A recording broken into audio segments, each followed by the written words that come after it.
My wife and I, we've been married for about 9 years now, so we're almost done. And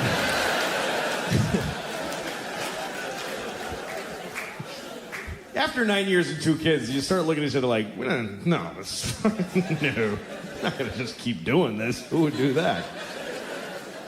We went to therapy for a while, and the therapist was like, one day he goes, you should go on a date. And I'm like, fuck you, I'm not going. I did go on a date with my wife, and I don't think I'm gonna call her again. It wasn't really fun.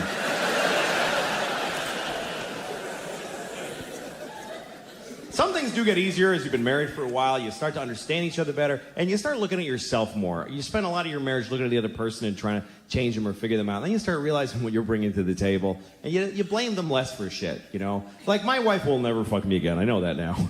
But I just feel differently about it. I used to get mad. I used to be like, she hasn't fucked me in months. How could she do that to me? Now I look at myself, and I'm like, how did she fuck me for years? She fucked me for years. She couldn't possibly have enjoyed most of those fucks. Which means she took about 500 for the team. You gotta respect that shit. I think it's hard for women to have sex if they don't feel like it. It's not a skill they have generally. Men have it, that's just different. We have different sexual skills. Men can fuck whatever, we don't care. We'll fuck you if we don't like you, everybody knows that. But we'll fuck you even if we don't feel like fucking you. Even if we're not hard. Like, I'll fuck you, give me a second, I'll find a way. We don't care. We'll fuck things.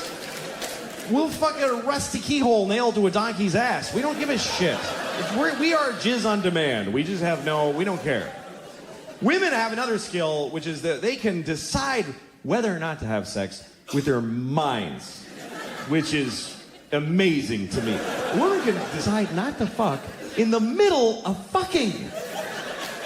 That is so weird to me that they can just stop because of some other shit that distracted them. If I'm fucking you, you could show me a picture of you cutting my mom's head off. And I'll be like, whoa.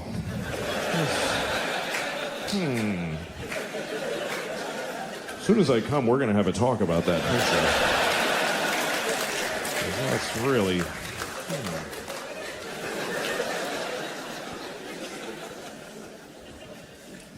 Because I need to come. I need to.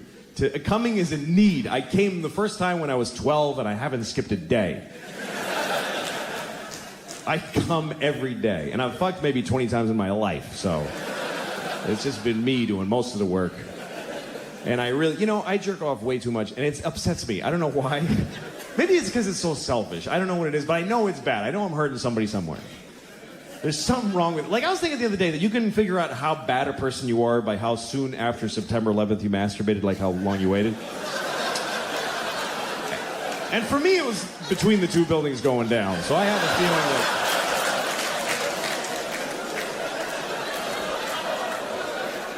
I had to do it. I had to, otherwise they win. That's the way I was looking at it at the time. It was a strange time for all of us. And I know you all waited a whole week because you're awesome, but I just couldn't do it. A boner's a boner. It's got to go. Something's got to happen. Boners they ruin everything. And I really hate boners. I hate every one I've ever had. I remember the first time I was 9. That's the worst thing about a little boy's life, is that you start getting boners when you're 9, and you don't come for 3 fucking years. It's 3 years of just vicious little boners. They don't go away. You just pass out moaning in a ditch somewhere. And you wake up, you're still hard. It's awful. If you ever see a 9-year-old boy on the street, just give him $20, because he's very unhappy. Or suck his dick, however you feel like you can help him out.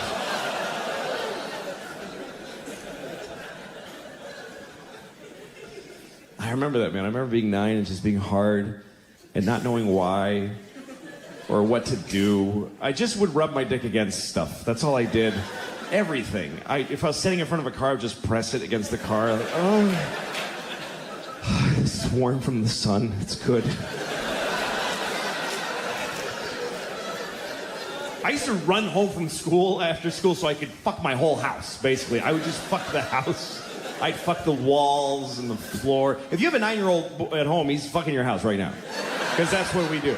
I just fucking... We had a corduroy couch. That couch was my bitch. I fucked it all day. Just humping with no results. Just frustrated. I used to do weird things with my dick, too. Like, I'd close it in the refrigerator door. I don't know why. I just liked the pressure. I liked that one side was metal and the other was that accordion, like rubber with a magnet in it. I just... the cold air on my balls. It's good. It's good. I don't know why. It's good.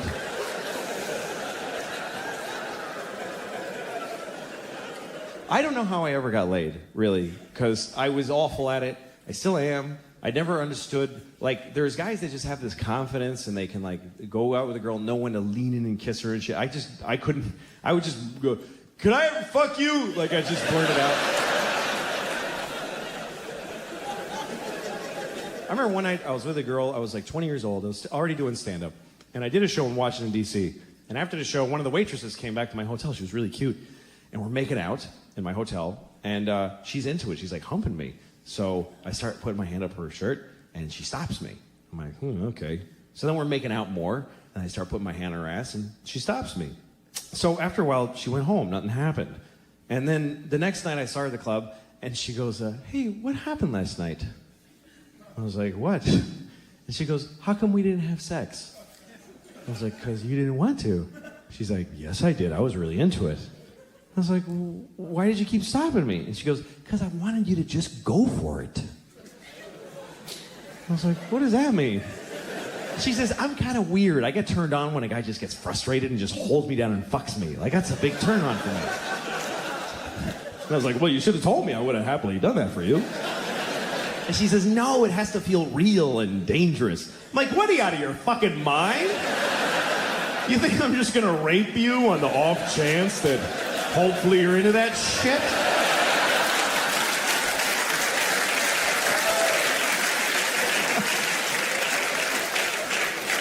I'm an idiot. I'm getting kind of a rapey vibe from this girl. I don't know. I suspect she might enjoy being raped. Maybe that's her thing. I don't want to ask first and ruin it, so just take a shot and rape her. What the hell? What's the worst that could happen after all? Jesus. But anyway, that's all history. Sex for me, it's gone. It's just me and my wife, and it's sad because my wife is beautiful. I love to look at her and I feel for her. She's gorgeous. She really is. She just turned 40 and she looks awesome. And it's not because she looks younger than 40. She looks 40 on the nose. But I like that. I didn't know I would, but I find it really sexy. I like that. I like women. It's a huge turn on. She's got gray streaks in her hair, and I find that sexy. I really do. She's got strong arms from picking up the kids. She's strong and sexy on a whole other level, you know? She's changing. She smells different. She used to have blue eyes. They're black now. She's like intense, kind of crazy looking, you know? And all these lines in her face from all the shit I did to her, you know? She's got character. She looks like one of those pictures from the Depression of the Dust Bowl farmers, you know? She's intense. I like it. It turns me on. That's what I like now. I like women, you know? Girls, I'm done. Long time ago. 22-year-old girls, God bless you. Go do a shot. Whatever the fuck you do with your time. Woo! That's not me anymore. I like women. And I know that that's offensive to 22-year-old girls. You're like, I'm a woman. I'm 22. I'm totally a woman. I study women's issues and I'm a woman. Not to me, sorry. To me, you're not a woman until you had a couple of kids and your life is in the toilet. That's really when you become a woman, is when people come out of your vagina and step on your dreams. If you're still standing after that shit, you are a woman. If you're still going to clubs and you have a ponytail, a little dress, and you're standing outside of a club waiting to get in, it's 2 degrees, you got no jacket, a little dress, it's gonna be great in there. You're a girl. I want to give you a sweater and a ride home. I don't want to fuck you. I'll jerk off to you, but I don't want to fuck you and get involved with a girl. I do want to fuck you, but you won't fuck me, so fuck you anyway. But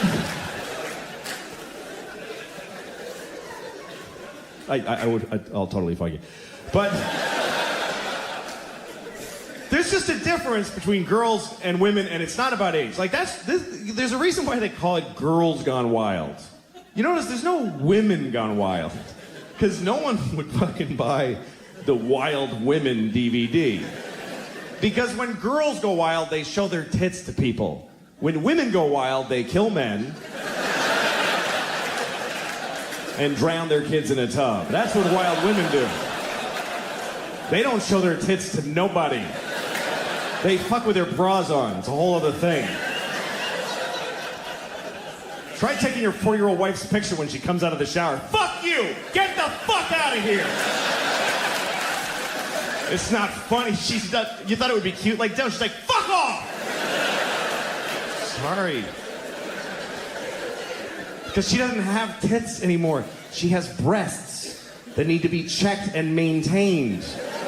I get bills for my wife's breasts. That's some grown-up woman shit right there. Girls have the titties with the little perky nipples, and that's awesome. But you're not a woman till you got long, chewed-up nipples.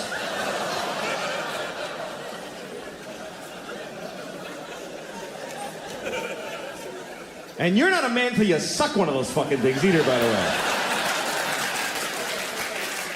Thank you very much, folks. I hope you had a good time. Thank you.